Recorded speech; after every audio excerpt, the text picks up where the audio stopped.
नमस्कार दोस्तों, ocean network में आपका स्वागत है। बहुत सारे राजनीतिक विश्लेषकों का ये मानना है कि 2014 में यदि भारतीय जनता पार्टी को उत्तर प्रदेश में 80 में से 72-73 सीटें नहीं मिलती तो उसे पूर्ण बहुमत हासिल नहीं होता। इसी प्रकार 2019 में भी उत्तर प्रदेश का बहुत बड़ा कंट्रीब्यूशन था और इन दोनों ही चुनाव में 2014 और 2019 में उत्तर प्रदेश में कमान किसके हाथ में थी, किसकी देखरेख में चुनाव लड़ा जा रहा था।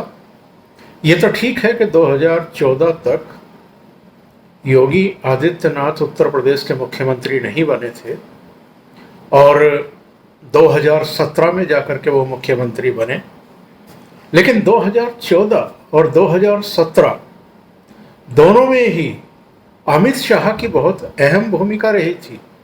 इसी तरीके से 2019 में भी अगर भारतीय जनता पार्टी की अकेले दम पर सीटें 282 से बढ़कर के 303 हो गई तो ये माना जाता है कि अमित शाह की जो चाणक्य नीतियां हैं, जिस तरीके से वो अलग अलग प्रदेशों में रणनीति बनाते हैं, कौन से मुद्दे हैं जिन पर विरोधियों को घेरना है ये तय करते हैं, उसके कारण ही 2019 में लगातार दूसरी बार भारतीय जनता पार्टी ने अपने दम पर बहुमत हासिल किया और प्रधानमंत्री पद पर नरेंद्र मोदी ने दूसरी बार शपथ ग्रहण की। अब 2024 बिल्कुल सामने है और ऐसे में अमित शाह एक बार फिर सक्रिय दिखाई दे रहे हैं। रविवार को वो हरियाणा के सिरसा में थे और उससे पहले पंजाब के गुरदासपुर में थे। गुरदासपुर में जहां उन्होंने अरविंद केजरीवाल और पंजाब के मुख्यमंत्री भगवंत मान पर सीधे निशाना साधा, वहीं हरियाणा की जो सिरसा में उन्होंने जनसभा की, वहां उनके निशाने पर थे भूपेंद्र सिंह हुड्डा। उन्होंने देवीलाल की तो तारीफ की और दूसरे अंदाज में तारीफ की। उन्होंने कहा कि देवीलाल किसानों के संबंध में जो चाहते थे वो प्रधानमंत्री नरेंद्र मोदी ने कर दिखाया है। उन्होंने ना ओम प्रकाश चौटाला पर ना उनके पूरे परिवार पर किसी तरह का अटैक किया, बल्कि उन्होंने हरियाणा के किसानों की तारीफ की। उन्होंने कहा कि ये हरियाणा और पंजाब के ही किसान हैं जो भारत के खाद्यान्न भंडार को भर देते हैं। उन्होंने हरियाणा के जवानों की प्रशंसा की जो सरहद पर लड़ते हैं। हर 7वां जवान इस देश का हरियाणा से आता है। तो उन्होंने सैनिकों में, सेना में, अर्धसैनिक बलों में, पुलिस में, हरियाणा में भी और दिल्ली में भी जिस तरीके से उनका योगदान है उसकी प्रशंसा की। उन्होंने खिलाड़ियों की भी प्रशंसा की और उनको धाकड़ बताया। अमित शाह ने बहुत टैक्टफुली अपने भाषण की लाइन तैयार की एक्चुअल में, और उन्होंने कहा कि मैंने मुख्यमंत्री मनोहर लाल खट्टर से कहा है कि इन धाकड़ खिलाड़ियों के कल्याण के लिए कुछ करें, और उन्होंने किया। तो हरियाणा में सिरसा ही उन्होंने क्यों चुना, ये जरा सोचने वाली बात है। भले ही उन्होंने देवीलाल के परिवार की आलोचना ना की हो, लेकिन सिरसा से हरियाणा में 2024 के चुनाव प्रचार का आगाज करके उन्होंने एक बड़ा संकेत दे दिया है। और जिस तरीके से उन्होंने भूपेंद्र सिंह हुड्डा को निशाने पर लिया, ये कहते हुए कि 3D की सरकार थी इनकी। 3D से मतलब क्या है?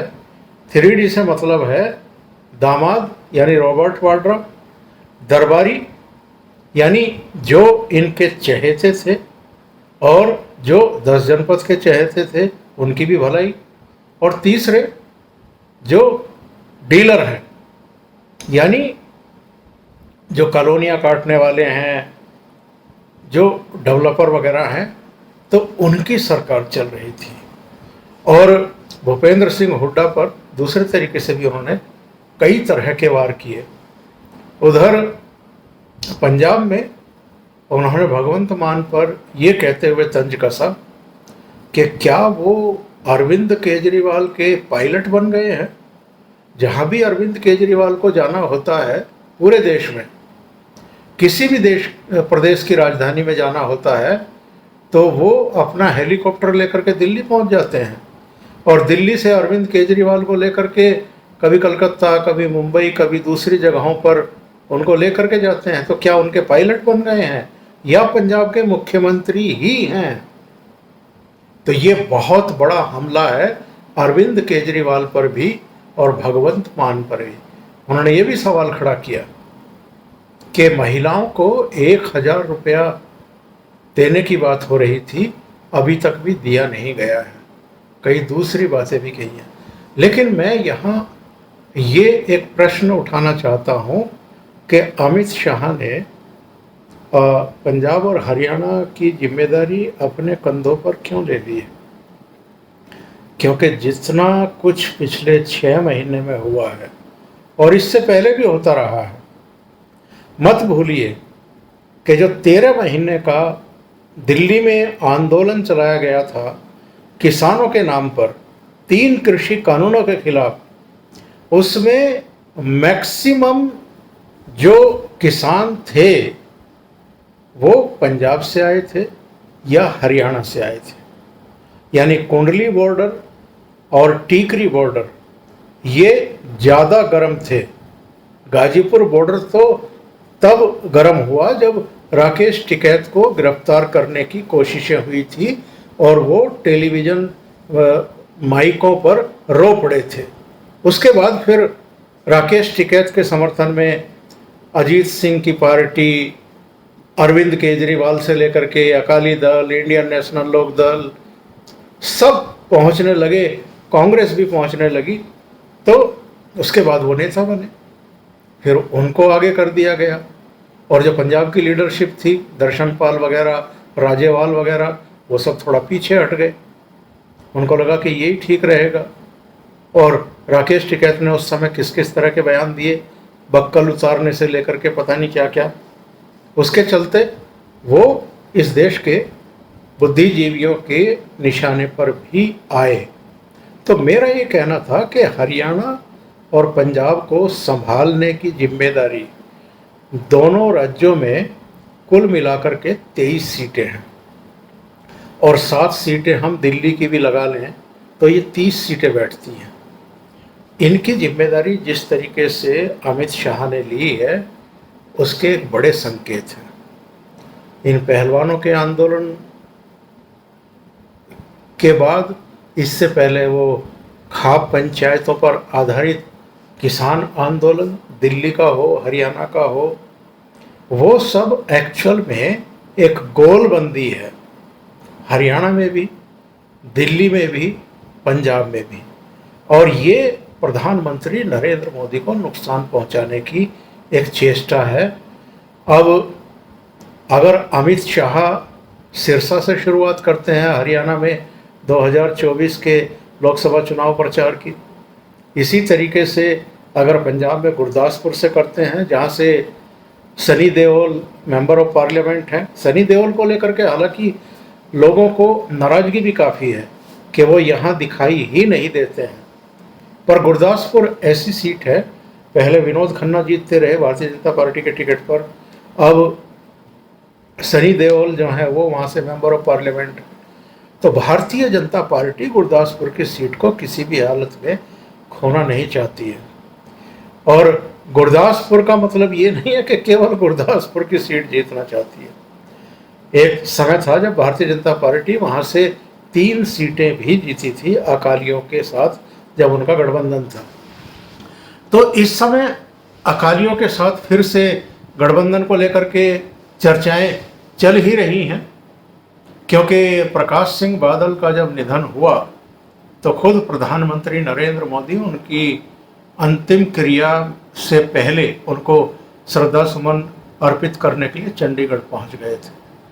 और सब जानते हैं कि जब प्रधानमंत्री वाराणसी से नॉमिनेशन दाखिल करने वाले थे तो एनडीए के सभी घटक दलों के नेता वहां पर पहुंचे थे, प्रकाश सिंह बादल भी पहुंचे थे। तब सबके सामने नरेंद्र मोदी ने उनके पैर छू करके आशीर्वाद लिया था। ये तो 3 कृषि कानूनों के खिलाफ जो ये आंदोलन जीवियों ने आंदोलन खड़ा किया, इससे घबरा करके अकाली दल ने भारतीय जनता पार्टी से नाता तोड़ लिया, हरसिमरत कौर ने इस्तीफा दे दिया। वरना वो भी जानते हैं कि उनकी आज पंजाब में कितनी बुरी हालत है और बिना भाजपा के वो कैसे आगे बढ़ पाएंगे, ये उनकी भी चिंता है। इसलिए इधर ये देखा गया है कि चाहे नई संसद का लोकार्पण हो या दूसरे कार्यक्रम हो, सुखबीर बादल उन कार्यक्रमों में पहुंच रहे हैं। विपक्ष के कई दलों ने दूरी बनाई, लेकिन सुखबीर बादल वहां पहुंचे। इसलिए पंजाब पर भी सबकी निगाह रहेगी, हरियाणा पर भी सबकी निगाह रहने वाली है। और अमित शाह जिस तरीके से सक्रिय हुए हैं और पंजाब में जिस तरह आम आदमी पार्टी नेता अरविंद केजरीवाल पर अटैक किया है और हरियाणा में भूपेंद्र सिंह हुड्डा और उनके परिवार पर, उनकी पूर्ववर्ती सरकार पर हमला किया है, उसके बड़े साफ संकेत हैं। अभी के लिए इतना ही। बहुत बहुत धन्यवाद। अगर आपको ये चैनल और इसके कंटेंट पसंद आ रहे हैं तो लाइक करें, कमेंट करें, वीडियो को शेयर भी करें। अभी तक अगर आपने ये चैनल सब्सक्राइब नहीं किया है तो सब्सक्राइब कर लें और साथ में लगे बेल आइकॉन को दबा दें ताकि आगे आने वाले वीडियो और उनके नोटिफिकेशन आप तक पहुंचते रहें। बहुत बहुत धन्यवाद। नमस्कार।